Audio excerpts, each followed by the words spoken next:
En ce temps-là, les Juifs récriminaient contre Jésus parce qu'il avait déclaré « Moi, je suis le pain qui est descendu du ciel ». Ils disaient « Celui-là n'est-il pas Jésus, le fils de Joseph? Nous connaissons bien son père et sa mère. Alors comment peut-il dire maintenant « Je suis descendu du ciel » ?» Jésus reprit la parole. « Ne récriminez pas entre vous. Personne ne peut venir à moi si le Père qui m'a envoyé ne l'attire. Et moi, je le ressusciterai au dernier jour. » Il est écrit dans les prophètes, « Ils seront tous instruits par Dieu lui-même. Quiconque a entendu le Père et reçu son enseignement vient à moi. Certes, personne n'a jamais vu le Père, sinon celui qui vient de Dieu, celui-là seul a vu le Père. En vérité, je vous le dis, il a la vie éternelle, celui qui croit. Moi, je suis le pain de la vie. Au désert, vos pères ont mangé la manne, mais ils sont morts. Le pain qui descend du ciel est tel que celui qui en mange ne mourra pas. Moi, je suis le pain vivant qui est descendu du ciel. Si quelqu'un mange de ce pain, il vivra éternellement. Le pain que je donnerai, c'est ma chair, donnée pour la vie du monde. Tous ces dimanches, nous faisons comme une sorte de pèlerinage eucharistique à travers la proclamation du chapitre 6 de l'Évangile selon saint Jean. Je vous rappelle ce que je disais dimanche dernier, chaque année liturgique, on lit l'un des 3 évangiles synoptiques, et cette année, pendant l'année B, nous lisons l'évangile de Marc. Et l'évangile de Marc est un petit peu plus court que les autres, si bien que sur les 34 dimanches du temps ordinaire, il en manquait quelques-uns à la fin. Et quand on a fait la réforme du lectionnaire dans les années 65-70, on a décidé cette année-là d'introduire le chapitre 6 de Saint Jean en 4 ou 5 dimanches. Voilà, pour compléter. Et puis on les a mis au mois de juillet, là, pendant les vacances, si bien que on a arrêté la méditation de l'évangile de Marc, puis on va la reprendre sans doute fin août. Mais en ce moment, nous lisons 5 dimanches de suite le chapitre 6 de Saint Jean, où Jésus parle de l'Eucharistie et où il se proclame, vous venez de l'entendre, le pain vivant descendu du ciel. Et la liturgie a voulu faire écho à ces paroles de Jésus en allant chercher dans l'Ancien Testament un épisode que vous avez entendu dans la première lecture, le prophète Élie, qui se trouve tout à fait isolé et se fait ravitailler par Dieu lui-même. Pardon, il faut que je retrouve. Voilà. Et le prophète Élie qui a aussi un petit moment de découragement, de dépression, si l'on peut dire. Peut-être vous vous souvenez, il faut resituer les choses. Dieu lui a demandé d'annoncer une sécheresse, un petit peu comme ce qu'on vit en ce moment, et il est allé dire au roi, voilà, il n'y aura plus de pluie maintenant.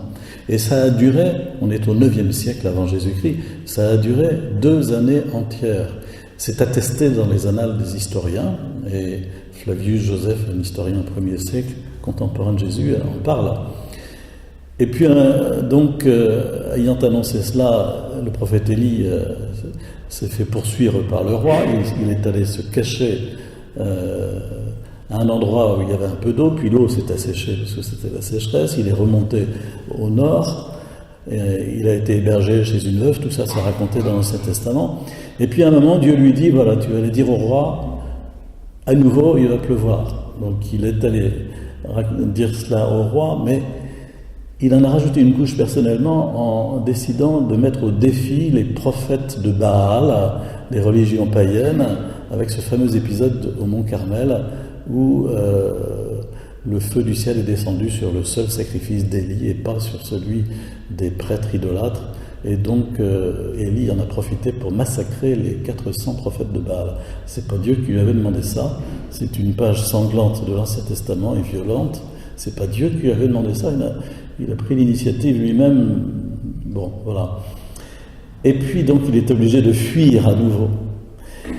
Et puis, il se dit, non, cette fois-ci, je ne vais pas en réchapper. Alors, il s'enfuit et il retourne à l'endroit où Moïse avait reçu les 10 commandements, au mont Sinaï, appelé aussi le mont Horeb. Et là, à un moment, le long de la route, il se couche, il dit, j'en peux plus, prends ma vie, Seigneur, ras-le-bol. Voilà. Maintenant, Seigneur, c'en est trop, reprends ma vie, je ne vaux pas mieux que mes pères. Et puis, quand il se réveille, il voit de l'eau dans une cruche, un pain qui est cuit. C'est un ange qui a préparé cette nourriture. Et il lui dit, lève-toi et mange, car il est long le chemin qui te reste. Il se leva, il mangea, il but, puis fortifié par cette nourriture, il marcha 40 jours et 40 nuits jusqu'à l'Horeb, la montagne de Dieu. Et en nous proposant ça comme première lecture, la liturgie fait écho à l'Évangile et nous dit, voyez, on annonçait déjà dans l'Ancien Testament l'Eucharistie à travers cette nourriture reçue par le prophète Élie, qui était comme une préfiguration, une annonce. Voilà. Autrement dit, chaque fois que nous communions, nous recevons la nourriture pour pouvoir continuer à marcher dans notre vie pour aller jusqu'à la montagne de Dieu, comme il est dit ici, pour aller jusqu'au terme de notre vie avec la force de Dieu en nous que nous procure le sacrement de l'Eucharistie. Quant à l'évangile, je saute la deuxième lecture, mais quant à l'évangile d'aujourd'hui, donc, les Juifs critiquent ce que Jésus a dit, je suis le pain vivant descendu du ciel. Ils disent, pour qui se prend-il? Enfin, on connaît Marie, on connaît Joseph, surtout les gens de Nazareth, Jésus est bien connu. Pour qui se prend-il? Il murmurait, il récriminait contre Jésus. Et le mot n'est pas neutre, car il rappelle, encore une fois dans l'Ancien Testament, comment le peuple sorti d'Égypte murmurait contre Moïse, récriminait contre Moïse, et donc manquait de foi. Et c'est ce que Jésus leur dit. Il leur dit, vous ne voulez pas croire ce que je vous dis. Jésus prend ça comme un manque de foi. Et Jésus va donc dire, en vérité, je vous le dis, il a la vie éternelle, celui qui croit. Vous avez entendu cette phrase de l'Évangile, hein? À chaque fois que Jésus dit en vérité, je vous le dis, c'est un petit peu comme dans l'Ancien Testament, oracle du Seigneur. Ça veut dire que c'est une parole forte, divine, qui va plus loin que nos pensées humaines, rationnelles, que nous pouvons enfermer dans notre boîte intellectuelle. Jésus donne des paroles qui viennent de Dieu. Et donc Jésus dit, il a la vie éternelle, celui qui croit. Il s'agit de croire dans les paroles de Jésus, même si on ne comprend pas. C'est mystérieux, c'est ça la question. C'est qu'à la fois, notre acte de foi est au-delà de la raison. En même temps, il n'est pas irrationnel à proprement parler, parce que sinon on tomberait dans la crédulité, on nous ferait croire n'importe quoi. Ça arrive, les gens croient n'importe quel truc qu'on leur raconte. Non, il faut toujours vérifier avec nos neurones si ce qu'on nous raconte, c'est pas complètement foldingue. Et donc, la foi est raisonnable d'une certaine façon. Mais en même temps, elle est au-delà de la raison. Et c'est ce que Jésus leur dit, il faut aller plus loin. Voilà. Vous me connaissez, vous savez que j'ai vécu parmi vous, que Marie est ma mère, que Joseph est mon père adoptif. Bon, et alors? Je suis descendu du ciel, je suis envoyé par le Père. Et si vous êtes branchés sur le Père, alors vous écoutez mes paroles, et vous comprenez bien qu'elles viennent du Père. Je suis le pain vivant qui est descendu du ciel. Celui qui mange de ce pain vivra éternellement. Parole forte. Puis on continuera dimanche prochain, où Jésus va dire, celui qui croque ma chair a la vie éternelle, parce que voilà, il s'agit de vraiment bien comprendre que l'Eucharistie que nous célébrons, à laquelle nous allons communier, n'est pas un symbole, n'est pas une représentation symbolique. C'est vraiment Jésus qui se donne à travers ce pain consacré, transsubstantié. C'est vraiment Jésus. Je suis le pain vivant descendu du ciel. Si quelqu'un mange de ce pain, il vivra éternellement. Et le pain que je donnerai, c'est ma chair. Ma chair est ressuscitée, faudrait-il ajouter, pour ne pas faire de méprise.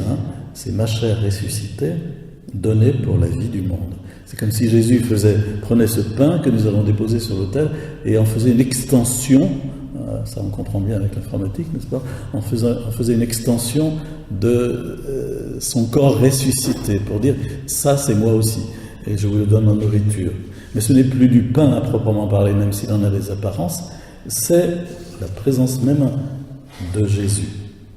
Grand mystère qui effectivement est au-delà de ce qu'on peut comprendre avec notre raison raisonnable. Et Jésus nous invite à poser un acte de foi nu. La foi est toujours nue, c'est-à-dire elle est au-delà des preuves, au-delà de la raison, au-delà du ressenti. Nous ne ressentons rien. Quand nous allons communier, ça fait chaud à cœur, on est bien avec Jésus. Oh mon Jésus! Non, on ne ressent rien.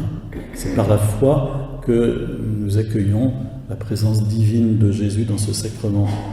La foi est toujours nue et dépouillée. C'est pour ça que tous les gens qui veulent courir après le sensationnel, les apparitions, les miracles, même les miracles eucharistiques, la foi est nue.